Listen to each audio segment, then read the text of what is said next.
Dobro jutro. Bok. Da. Cześć Wety. यता सुँगुर पाक्दै घुम्दैछ। हेर्नु न यस्तो मजाले हिउँ परेर मजाको देखिरहेछ। हिउँ छ, यता चर्च छ।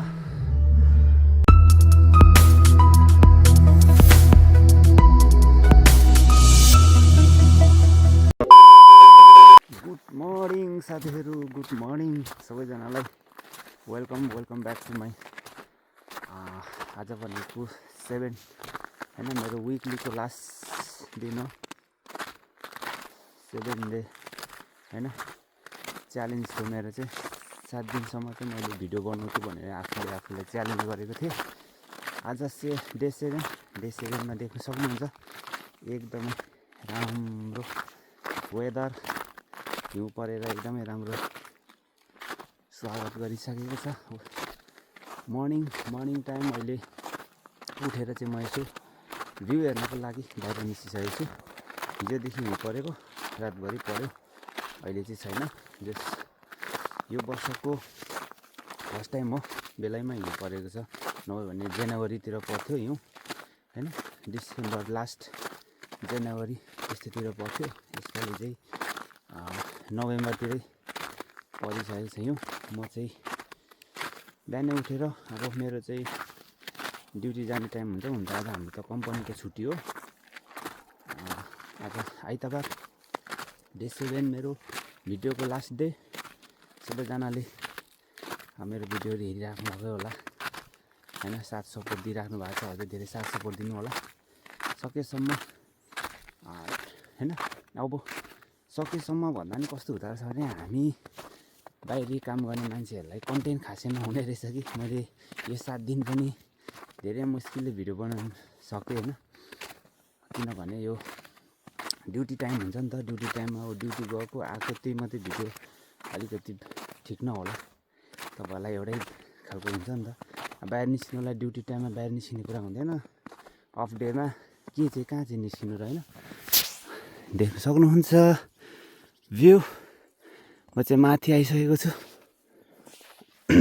हाम्रो बस्ती यही हो, हाम्रो घर त्यहाँ छ। हिउँ चाहिँ खासै पहिला योभन्दा अघिल्लो साल त हिउँ यति नै परेको थिएन। पहिलो योभन्दा फर्स्ट हामी आएको साल चाहिँ योभन्दा नि डेन्जर परेको थियो। सबै थियो सेतै, यो एउटा नि रुखहरू देखिएको थिएन। योपालि यतिको अघिल्लो साल योभन्दा अघिल्लो सालको भन्दा एकदमै राम्रो परेको छ। यतिको पनि राम्रै मान्नुपर्छ। म उठेर यहाँ माथि आएको छु, साथीहरू सबै सुतिरहेछ। म चाहिँ अब काममा जान्छु। मेरो आज भनेको म काम गर्छु। मेरो ड्युटी बाहेक म छुट्टीमा चाहिँ होइन गएको देखाइरहेको थिएँ। म काम गर्छु के काम गर्छु भनेर चाहिँ आज देखाउन आँटेको छु। सबैले हेर्नु होला के काम गर्दा रहेछु त होइन, तपाईँले देख्नुहुने नै छ के काम हो, कस्तो के हुन्छ भन्ने कुरा देखाउने नै छु। जति देखाउनु मिल्छ त्यतिसम्म देखाउने छु। इन्जोय गर्नु होला, देख्नु होला भ्यू। यही नै हो, म चाहिँ माथि आएको हो। अब टाइम त मेरो छ अझै 45 मिनट जति छ। अब मेरो ब्रेकफास्ट रेडी गरिरहेको छु, अन्डा उसिनिरहेको छु होइन, ओट्स मिल्कमा भिजाइरहेको छु। अनि त्यही हो, खाने जाने। साथी चाहिँ अलिक सन्चो भएन, त्यही भएर चाहिँ साथी नजाने भएर चाहिँ म एक्लै अब जाने भएको छु। ठिक छ, यतिको वेदर, यतिको हिउँ परेकै छ होइन। यति भए पनि जस हिउँको एउटा अनुभव यो वर्षको सायद अब यही हो कि फेरि पछाडि पर्छ कि होइन। तर यतिको पनि यो वर्ष अघिल्लो वर्षभन्दा चाहिँ धेरै नै हो। योभन्दा 2 वर्ष अगाडि चाहिँ डेन्जरै परेको थियो होइन। योभन्दा अघिल्लो साल चाहिँ खासै परेको थिएन। मेरो योभन्दा अघिल्लो दिन हिजोको भिडियो जसले हेर्नुभयो, स्टार्टिङमा बिहानै मैले स्टार्ट गरेको थिएँ। बिहानै गर्दाखेरि त्यस्तो हिउँ त परेको थिएन, हलुका स्टार्ट हुँदै थियो। यो दिउँसोदेखि चाहिँ भव्य परेको। डे 6 पनि हिजो रमाइलो भयो होइन। आजको दिन कस्तो रहन्छ, अब जाने हो, काम गर्ने हो। 2 घन्टा जस्तो काम हुन्छ मेरो, गएर देखाउने छु आजको काम। अनि आउने हो, खाना खाने हो, रेस्ट गर्ने हो। भोलि ड्युटी छ फेरि होइन। मेरो डे 7 आजसम्म रहन्छ। आजको डे म के गर्छु, कस्तो गर्छु, के हुन्छ सबै कुरा देखाउने नै छु। हेर्दै गर्नु होला। ल साथीहरू म चाहिँ निस्किसकेको छु dobro jutro bok da चेस बेटे यता सुँगुर पाक्दै घुम्दैछ डल्लो सुँगुर म चाहिँ निस्किसकेको छु अब ड्युटीतिर म आज चाहिँ तपाईँलाई रिभिल गर्ने छु कि म के काम गर्छु नि हेर्नु नै बाटोमा हिँड्ने ठाउँ छैन रोड हिँड्नु परेछ गाडी अलिक कमै चल्छ हिँड्नु पर्दाखेरि न भने त यसरी हिँड्नु सकिँदैन देख्नु सक्नुहुन्छ हाम्रो सानो भिलेज म चाहिँ निस्किसकेको छु साथी चाहिँ अलिक सन्चो भएन र हाम्रो यम सर चाहिँ आज नजानु हुने भयो म एक्लै निस्किँदैछु गाडी मेरो अब 7 मिनेटमा आउँदैछ म यहाँ स्ट्यान्डमा गएर बस्छु यो चराहरू चाहिँ कसरी बस्छ होला यस्तो हिउँ परेको बेला सोच्छु क्या म भङ्गेराहरू मात्रै हुन्छ तर हुनु चाहिँ धेरै जस्तो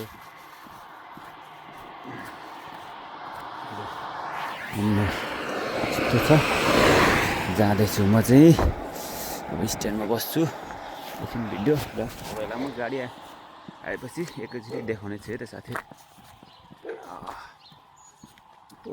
कान त चिसो हुँदो रहेछ टोपी अघि अर्को लगाएको थिएँ अलिक त्यसले चाहिँ सुहाएको जस्तो लागेन त्यो भएर मैले क्याप लगाएर हिँडेँ आज चाहिँ कान चाहिँ तर तातो बनाउनु थिएछ तर मैले लगाइन छोडिदिएँ टाउको ठुलो देखिएर मेरो त्यस्तो टाउको ठुलो त्यस्तो टोपी लाउँदा त झन् ठुलो टाउको देखिँदो रहेछ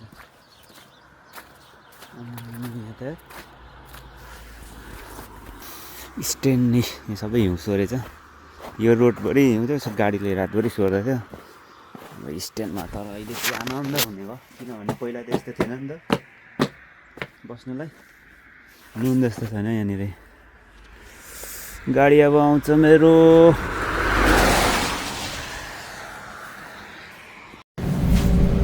र साथीहरू मेरो चाहिँ गाडी आएर पनि म चाहिँ होइन आइसकेँ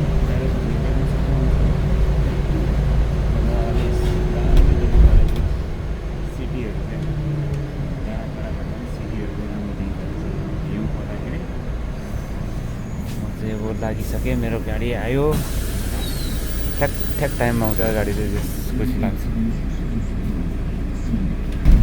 देख्नु सक्नुहुन्छ यस्तो मजाको भिउ देखिरहेछ अहिले म त नेपालीको होला नि त फिलिपिन्सको रहेछ यहाँ हेर न फुटबल ग्राउन्ड त यस्तो भएर खतरा भइरहेछ ग्राउन्ड चाहिँ अब जाँदैछु एकछिन भ्यू हेर्नु होला तपाईँहरू सबैजनाले मेरो पछाडि बस्नलाई चाहिँ नेपाली होला सिधै त फिलिपिन्सको रहेछ यस्तो चिप्लो हुन्छ नि हिँड्नु सकेको हिँड्नै गाह्रो हुन्छ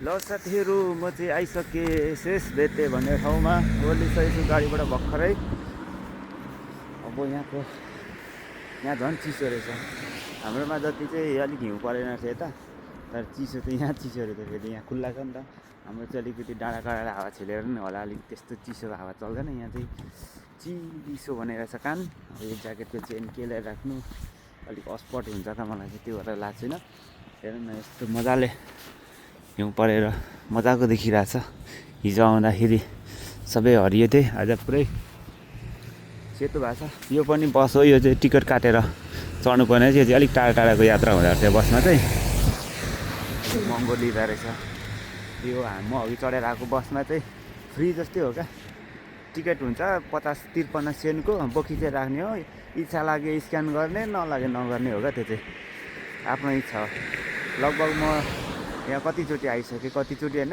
अब दिनमा हिँडिरहन्छ ओहोर दोहोर कहिले पनि स्क्यान गर्दिनँ बसमा चाहिँ कहिले काहीँ गरिदिउँला भनेर यसो गरिन्छ कसै ड्राइभर चाहिँ फेरि अलिक सन्का हुन्छ कि अनि त्यो अनुसार पनि गर्नुपर्छ कोही बेला चाहिँ नभने खासै गरिँदैन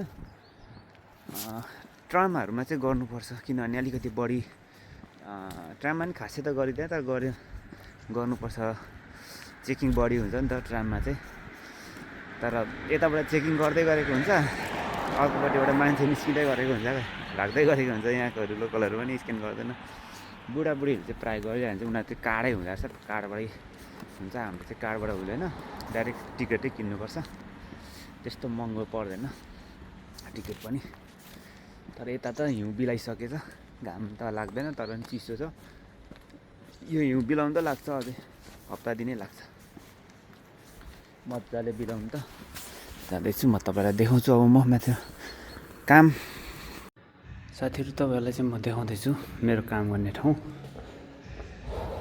यही हो, देख्न सक्नुहुन्छ। म काम गर्ने चाहिँ यही हो। मेरो छुट्टीको दिन चाहिँ जति छुट्टी हुन्छ हप्तामा त्यति दिन चाहिँ यहीँ हो काम गर्ने को हिसाबले।